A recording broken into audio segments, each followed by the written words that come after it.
hojiilee biizinasii keessatti hojjetamanii fi baay'ee murteessaa ta'an keessaa inni tokko karaalee maallaqni itti dhufu, maallaqni itti buluu fi itti fayyadamnu beekuun isa murteessaadha.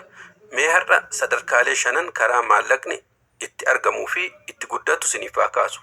Tokkoffaa maallaqa uumuu, create money kan jennu san. Maallaqa fiduu, inni dursaa maallaquma san uumuu yookaan fiduudha jechuudha. Inni lammaffaan maallaqa qabachuudha, maintain money.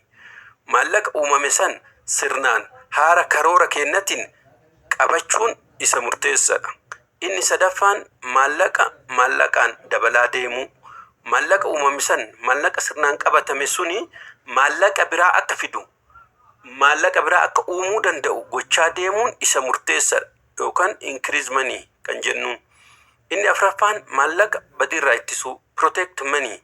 Maallaqa uumame san, maallaqa qabatame san, maallaqa dabalataan argame sanis dabalatee sirnaan haala karoora jedhuun badiirraa ittisanii hojiirra oolchaa deemuun hojii murteessaadha. Inni shanaffaan maallaqa waan gaariirra oolchuun itti gammadoo ta'uu.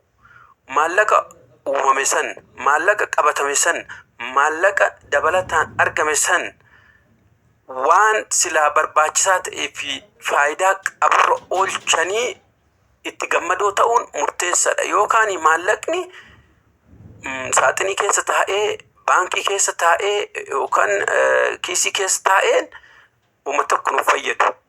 Waan gaariirra gaafa oolee bu'a qabeessa ta'e jedhameetiin ilaalama waan ta'eef.